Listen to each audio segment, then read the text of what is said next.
Buen día, mi nombre es Luis Fernando Vázquez Moreno y en este podcast hablaremos sobre un invento muy importante y por supuesto interesante que son las turbinas de vapor.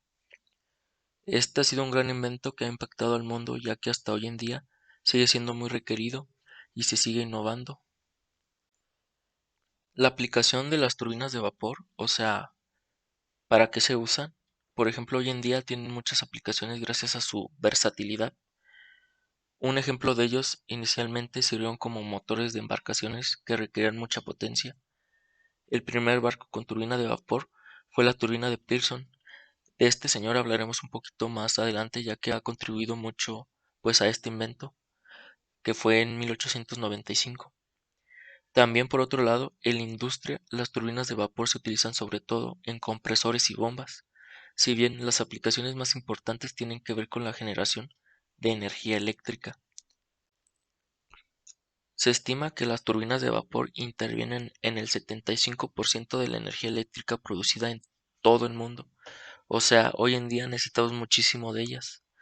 De igual forma, se usan tanto en las centrales térmicas, que usan carbón, gas, biomasa o algún otro tipo de combustible, así como también en las centrales nucleares. Actualmente, en algunas aplicaciones industriales se utiliza turbinas de gas, que son máquinas de combustión interna, como los motores de los coches, y que utilizan el gas producido al quemar el combustible directamente sobre las álabes y por y bueno, para producir la rotación. De las álabes hablaremos un poquito más adelante, ya que es una pieza muy fundamental en la construcción, pues, de lo que viene siendo la turbina.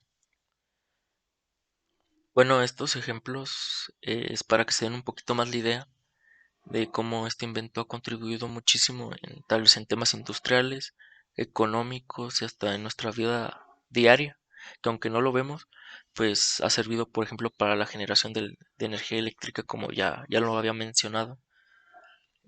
Ahora pasaremos a un poquito de historia de cómo surgieron las turbinas y quiénes fueron, pues, las primeras personas que se atrevieron, vaya, a diseñar a algún tipo de turbina. Bueno, la forma y el funcionamiento de las turbinas de vapor recuerdan las ruedas hidráulicas que aún hoy se pueden ver en algunos ríos y que se mueven por la fuerza de la corriente del agua. Bueno, quisieron implementar el mismo principio sustituyendo el agua y mejorando el diseño para poder utilizar el sistema en cualquier parte del mundo.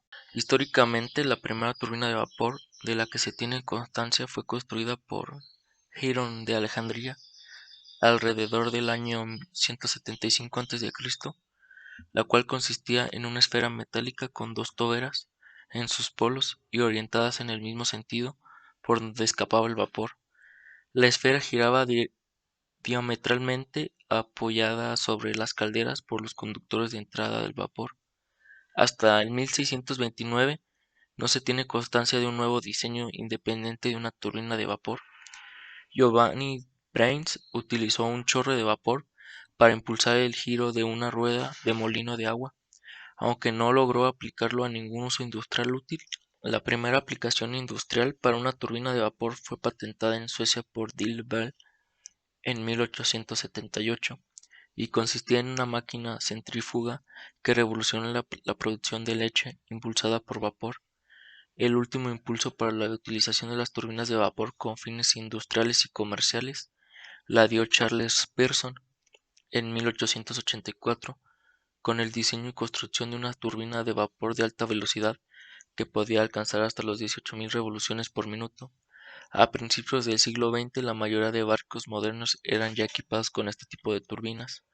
Las primeras turbinas de vapor se construyeron en la década de 1880 y desde aquellos tiempos, las turbinas de vapor no han parado de evolucionar y mejorar en gran medida a las mejoras en los materiales con los que se construyen, que pueden resistir presiones de hasta 35 megapascales y temperaturas de hasta 600 grados Celsius.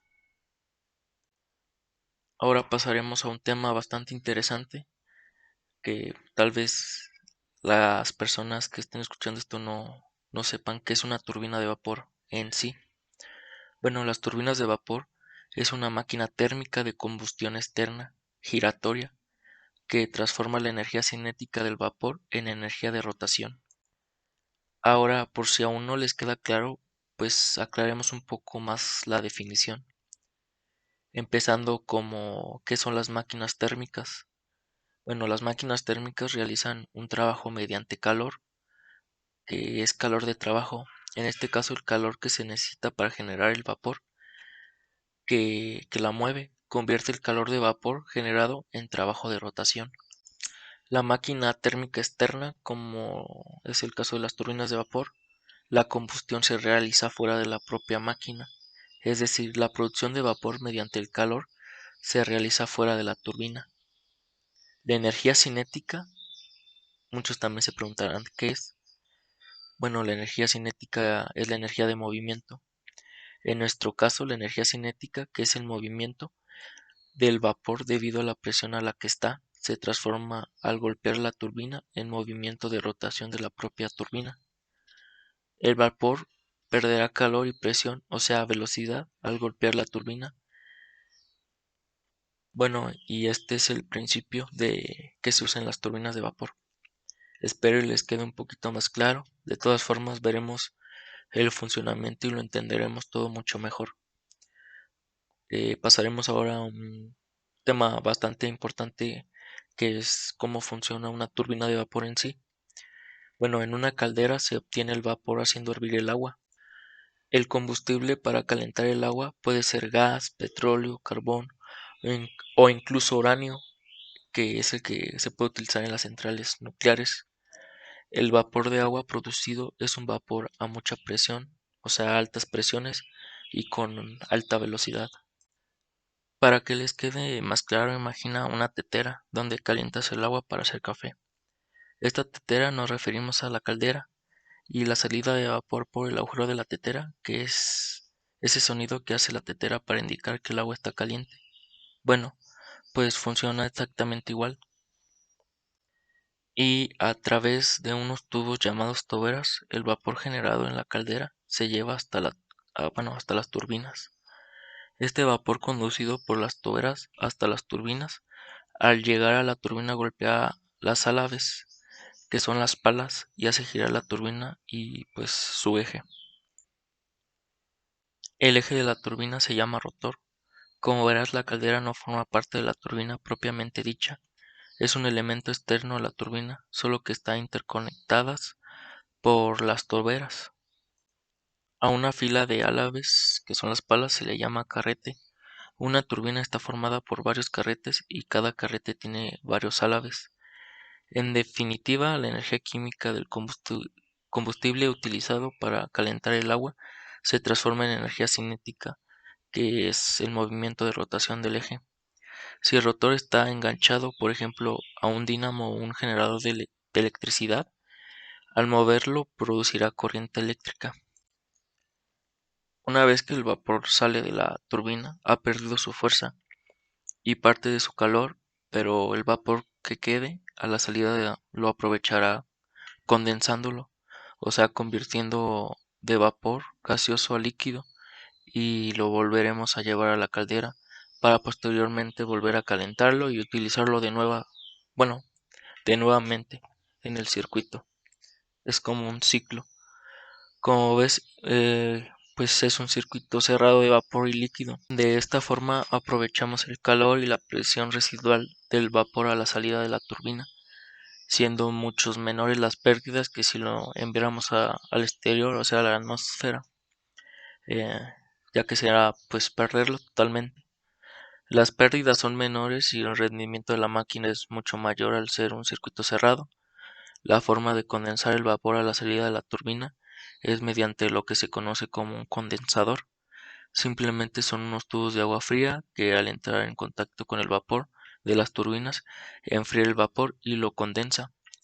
El vapor así condensado, ahora líquido, todavía tiene calor y por lo tanto llega a la caldera con ese calor, lo que hará más fácil que gastemos menos energía pasarlo de nuevo a vapor para volver a realizar el ciclo. Esto último es muy importante para que quede claro, por ejemplo, un agua líquida a 30 grados Celsius cuesta menos pasarla a vapor a 1000 grados Celsius que si estuviera a 0 grados. Gastamos menos combustible en la caldera y por lo tanto tendremos mejor rendimiento.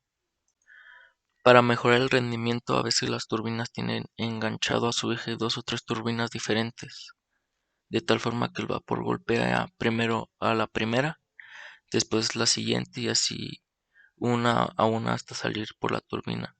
Lo que conseguimos con esto es aprovechar el máximo de la fuerza del vapor, golpeando varias turbinas en lugar de una sola.